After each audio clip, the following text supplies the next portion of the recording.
Hello students, BA second year economics paper first में आज हमारा टॉपिक है Keynesian theory of determination of national income, यानी कि राष्ट्रीय आय के निर्धारण की कीज का सिद्धांत।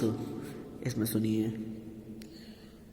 20वीं शताब्दी के प्रसिद्ध अर्थशास्त्री लॉर्ड J.M. कीन्स ने अपनी पुस्तक the general theory of employment, interest and money, यानी कि रोजगार, ब्याज और मुद्रा का सामान्य सिद्धांत 1936 में रोजगार के आधुनिक सिद्धांत का प्रतिपादन किया।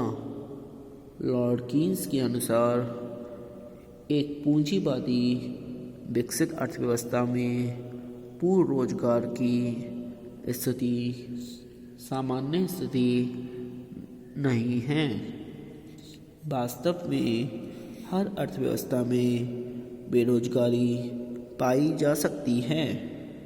कीन्स के सिद्धांत का जन्म 1931 से 1935 की विश्वव्यापी मंदी के कारण हुआ, जबकि प्रतिष्ठित अर्थशास्त्रियों की आशा के विरुद्ध लाखों की संख्या में श्रमिक रोजगार प्राप्त करने के लिए भटक रहे थे, लेकिन उनको रिक्त स्थान नहीं है, यानी कि नो वैकेंसी के बोर्ड देखने को मिलते थे।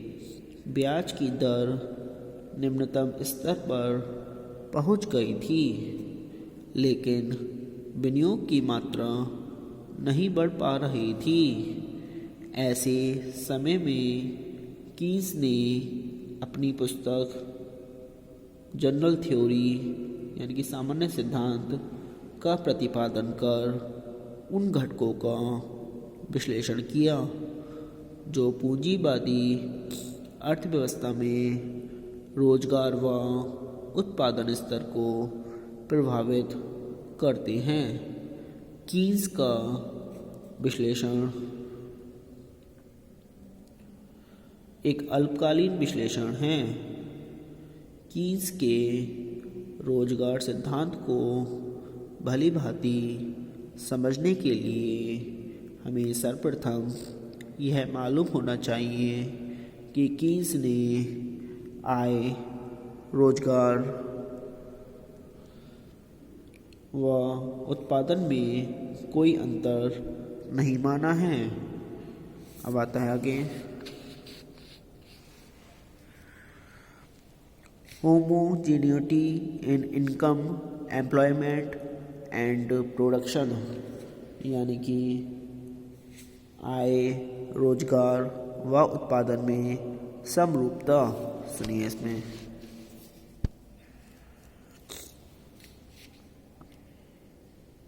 कीन्सियन विश्लेषण, कीन्सियन एनालिसिस में आय, रोजगार तथा उत्पादन में कोई अंतर नहीं है। तदनुसार आय के संतुलन स्तर का अर्थ उत्पादन तथा रोजगार का संतुलन स्तर भी है। इसे निम्न ढंग से समझाया जा सकता है। सुनिए। राष्ट्रीय आय के मापन में हम यह अध्ययन करेंगे कि उत्पादन से आशय मूल्य वृद्धि से है और अर्थव्यवस्था में मूल्य वृद्धि तथा आय का सृजन एक दूसरे के बराबर होता है।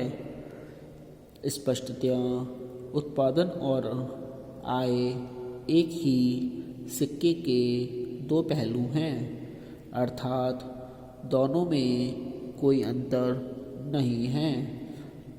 कीन्स का विश्लेषण अल्पकालीन है, जिसमें इन्होंने यह मान लिया है कि उत्पादन तकनीक में अल्पकाल में कोई परिवर्तन नहीं होता। फलतः अर्थव्यवस्था में उत्पादन में वृद्धि तब होती है जब रोजगार में वृद्धि होती है। महामंदी कितनी गंभीर थी, इसका अनुमान उस समय अमेरिकी अर्थव्यवस्था के संबंध में उपलब्ध कुछ आंकड़ों से लगाया जा सकता है। समय अवधि 1930 से 32 के दौरान अमेरिका में लगभग 5000 बैंक फेल हो गए थे, जिनमें लगभग 90 लाख लोगों को अपनी संपूर्ण या आंशिक बचतों से हाथ धोना पड़ा था। उस समय व्यावसायिक लाभ नगण्य हो गए थे। फलतः व्यावसायिक फर्में बंद हो रही थी, जिसके कारण मंदी से पहले जो सफल श्रमिक थे वे मंदी काल में रोजगार की तलाश में सड़कों व गलियों में घूमते थे और ठंडी रात्रि उन्हें टाट के कपड़ों में लिपटकर गुजारनी पड़ रही थी और वे टूटी कारों या पैकिंग के काम आने वाली पेटियों में रात्रि गुजारते थे।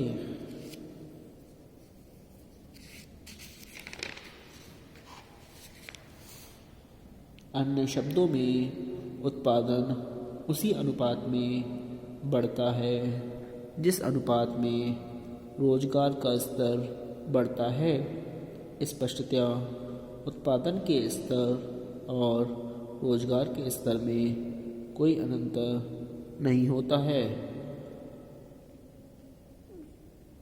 उपयुक्त विवेचन से स्पष्ट है कि आय, रोजगार तथा उत्पादन में कोई अंतर नहीं होता है। अतः कीन्स का रोजगार सिद्धांत ही कीन्स का आय सिद्धांत है। अब आता है फुल एम्प्लॉयमेंट यानी कि पूर्ण रोजगार। रोजगार से तात्पर्य उत्पादन क्रिया में कार्यरत होने से है। कोई भी व्यक्ति तभी रोजगार में कहा जाएगा जबकि उसके कार्य से राष्ट्रीय उत्पादन में वृद्धि होती है। अतः राष्ट्रीय उत्पादन में अंशदान ही रोजगार का मापदंड है। रोजगार का वह स्तर जिस पर चालू मजदूरी दर पर कार्य के इच्छुक सभी व्यक्ति रोजगार पा जाएं, उसे पूर्ण रोजगार कहते हैं। अब आता है कि सुनिए एक्सप्लेनेशन ऑफ कीन्सियन थ्योरी यानी कीन्स के सिद्धांत की व्याख्या। इसमें सुनिए यानी कि starting point of employment effective demand यानी कि रोजगार का प्रारंभिक बिंदु प्रभावपूर्ण मांग। सुनिए इसमें लॉर्ड कीन्स के रोजगार सिद्धांत के अनुसार पूंजीवादी अर्थव्यवस्था में अल्पकाल में कुल उत्पादन अथवा राष्ट्रीय आय रोजगार के स्तर पर निर्भर करती है, क्योंकि अल्पकाल में उत्पादन के अन्य साधन जैसे पूंजी, तकनीक आदि स्थिर रहते हैं। रोजगार का स्तर प्रभावपूर्ण मांग पर निर्भर करता है। प्रभावपूर्ण मांग इफेक्टिव डिमांड कुल मांग के उस स्तर को कहते हैं जिस पर वह पूर्ति के बराबर होती है। प्रभावपूर्ण मांग से अभिप्राय अर्थव्यवस्था में मांग के उस स्तर से है जिसके लिए पूर्ति उपलब्ध है और जिसके कारण उत्पादक उत्पादन को और बढ़ाने के लिए तत्पर नहीं हैं।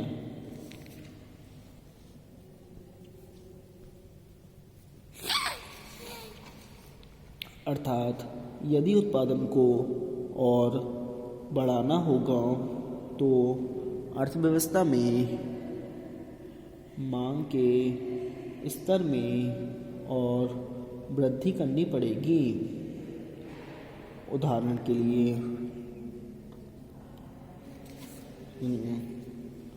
मान लीजिए किसी देश के 1 लाख लोगों को रोजगार पर लगाने से यदि एक निश्चित समय में कुल पूर्ति कीमत 200 करोड़ रुपए है तथा समय की उस अवधि में कुल मांग कीमत भी 200 करोड़ रुपए है, तो उस स्थिति में कुल मांग कीमत कुल पूर्ति कीमत के बराबर होगी।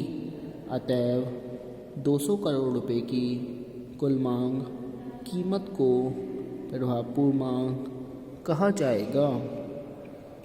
इस प्रकार स्पष्ट है कि प्रभावपूर्ण मांग कुल मांग के उस स्तर को कहते हैं जिस पर वह कुल पूर्ति के बराबर होती है।